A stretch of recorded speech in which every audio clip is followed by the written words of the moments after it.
नमस्कार दोस्तों, मेरा नाम है रजत शर्मा और आप सभी का स्वागत है एमपीपीएससी स्टडी आईक्यू प्लेटफॉर्म पर। अभी कुछ दिनों पहले हमने आपके साथ में डिस्कशन किया था कि भारत के ऐसे कौन-कौन से लोग हैं जिन्हें नोबेल पुरस्कार से सम्मानित किया गया है। और मैंने बताया था कि अभी हाल ही में नोबेल जो पुरस्कार हैं, उन नोबेल पुरस्कारों की घोषणा की जा रही है। तो उस क्रम में रिसेंटली मैं आपको चिकित्सा का जो नोबेल पुरस्कार है उसके बारे में बता चुका हूँ कि किन लोगों को मिला है और किस खोज के लिए दिया गया है इस बार का नोबेल पुरस्कार। तो उसको लेकर के मैंने डब्ल्यूबीसी की एक पूरी थ्योरी आपको समझाई थी। इसी संदर्भ में अभी कुछ दिन पहले ही इकोनॉमिक्स यानी कि अर्थशास्त्र का नोबेल प्राइज 2025 का क्या किया गया है, घोषणा की गई है। तो सबसे पहले अगर आपने पिछला लेक्चर मेरा देखा है सही से तो आप लोग कमेंट में एक बात बताइएगा कि कौन से ऐसे भारतीय लोग हैं या कौन से ऐसे भारतीय व्यक्ति हैं जिन्हें इकोनॉमिक्स के फील्ड में अर्थशास्त्र के क्षेत्र में नोबेल प्राइज से सम्मानित किया जा चुका है।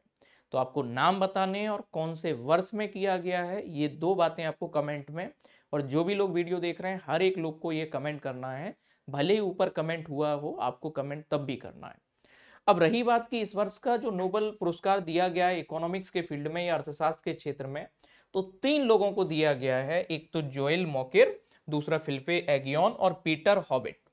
ये जोएल मॉकेर और पीटर हॉबिट ये दोनों लोग अमेरिकी अर्थशास्त्री हैं, और फिलिपी एगियोन जो है ये हमें क्या देखने को मिलेंगे, ब्रिटिश अर्थशास्त्री या ब्रिटिश इकोनॉमिस्ट हैं। इन तीन लोगों को इस बार का नोबेल प्राइज से सम्मानित इकोनॉमिक्स के फील्ड में सम्मानित किया गया है। इन तीन लोगों ने बताया क्या है एक्चुअल में, इन तीनों लोगों ने बताया ये है कि जो डेवलपमेंट है ये डेवलपमेंट होता कैसे है और अभी तक विकास किन चीजों की वजह से विकास हुआ है और विकास का रास्ता किन चीजों से तैयार होता है या विकास किन चीजों के आधार पर होता है। तो तीन टर्म इनकी हमें पूरी थ्योरी में ध्यान रखने हैं। वो तीन टर्म, सबसे पहले इन्होंने कहा इनोवेशन यानी कि नवाचार के द्वारा विकास होता है। यह किसी भी देश में जो उत्पादन की तकनीक है या जो टेक्नोलॉजी है उस टेक्नोलॉजिकल जो चेंज आता है, तकनीकी परिवर्तन होता है, उस तकनीकी परिवर्तन के द्वारा जो है विकास होता है। या उत्पाद जो भी है, पिछले उत्पादों को हटा करके नए उत्पाद आ जाए, या पिछली जो उत्पादन की प्रक्रिया थी या प्रोडक्शन का जो पहले तरीके थे उन प्रोडक्शन के तरीकों को बदल दिया जाए यदि, तो भी क्या होता है, विकास होता है। तो इससे पहले इन लोगों ने ये तीन बातें जो बताई, उनसे पहले इन्होंने कहा दो चीजों पर जरूर ध्यान रखना है। इनने खुद से ही अपनी थ्योरी में क्या किए, प्रश्न पूछे।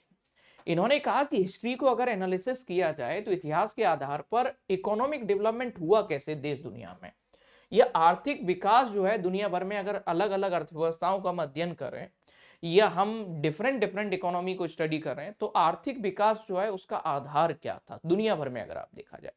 तो इन्होंने आर्थिक विकास के लिए सबसे मेन आधार बताया वो नवाचार और तकनीकी परिवर्तन। जिस भी समय या कालखंड में या देश काल और परिस्थिति में जब भी तकनीकी परिवर्तन होता है, वहीं इतिहास अपने आप को आपको क्या देखने को मिलेगा, बदलता हुआ देखने को मिलेगा। जब भी तकनीकी परिवर्तन हुआ या नवाचार आया उत्पादन की प्रक्रिया के स्तर पर, वहीं उस सभ्यता ने या उस अर्थव्यवस्था ने विकास के क्रम में अपने आप को नए आयामों पर क्या कर लिया, स्थापित कर लिया। या दूसरी तरफ इनकी एक थ्योरी बड़ी चर्चा में है, और वो theory of sustainable growth through the creative destruction. इस चीज को बड़ा ध्यान से समझना। इन्होंने कहा कि रचनात्मक विनाश जो है, क्रिएटिव डिस्ट्रक्शन मॉडल दिया। इन्होंने कहा कि जैसे मान लो कि ये जो मार्कर है ना, ये मार्कर से पहले जो लिखा जाता होगा बोर्ड पर, वो चौक से लिखा जाता होगा।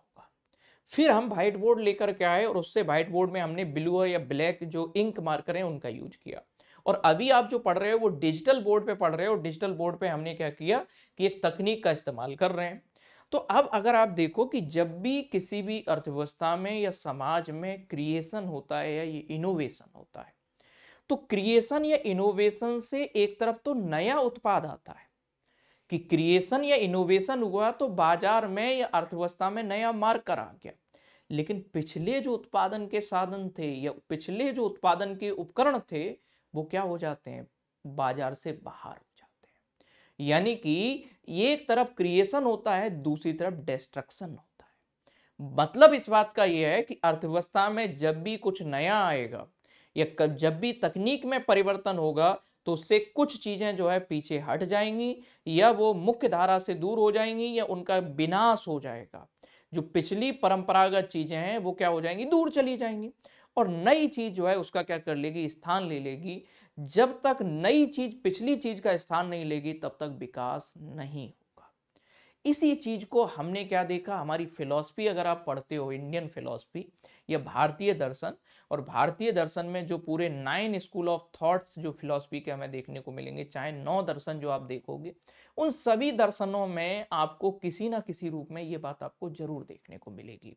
और वो किसी ना किसी रूप में, चाहे वो कॉज इफेक्ट थ्योरी के रूप में, कार्य कारण सिद्धांत के रूप में आप देखो, या उसके अलावा हम जो दूसरे अन्य सिद्धांत हैं हमारे भारतीय दर्शन में, उन अन्य सिद्धांतों में भी ये बात देखने को मिलेगी कि विकास का रास्ता जो है, या डेवलपमेंट का जो पाथ है, वो या तो नवाचार से आता है, क्रिएशन इनोवेशन से आता है। और जब भी क्रिएशन इनोवेशन होगा तो हमें क्या करना होगा, तकनीकी परिवर्तन नहीं करोगे तब तक क्रिएशन और इनोवेशन नहीं होगा।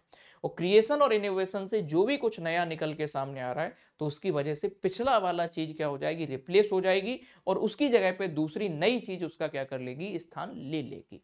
यही इन 3 लोगों ने अपने मॉडल में क्या किया है, समझाया है। तो इस बार का इकोनॉमिक्स का जो नोबेल प्राइज दिया गया है वो जोएल मॉकिर, फिलिप एग्योन और पीटर हॉविट, ये 3 लोगों को दिया गया है। इनके मॉडल याद रखना, एक तो इन्होंने क्रिएटिव डिस्ट्रक्शन मॉडल दिया है, यानी कि रचनात्मक विनाश का मॉडल दिया है, और दूसरा ऐतिहासिक रूप से विकास कैसे हुआ, हिस्टोरिकल पर्सपेक्टिव में इन्होंने डेवलपमेंट की पूरी जर्नी को क्या किया है, समझाया है। तो इस चीज को बेटा आप लोगों को क्या रखना है, याद रखना है। तो हम नोबेल पुरस्कार की सीरीज भी कवर कर रहे हैं, जिसमें इंडियन जो पर्सनालिटी है, भारतीय व्यक्ति, उन कितने लोगों को नोबेल पुरस्कार दिया गया वो भी मैं आपको बता चुका हूं। तो आपको इकोनॉमिक्स के फील्ड में किन 2 लोगों को या किन लोगों को जो है नोबेल पुरस्कार से सम्मानित किया गया है उसके बारे में आपको मुझे बताना है कमेंट बॉक्स में। थैंक यू एवरीवन, बने रहिएगा एमपीपीएससी स्टडी आईक्यू के साथ। Thank you everyone.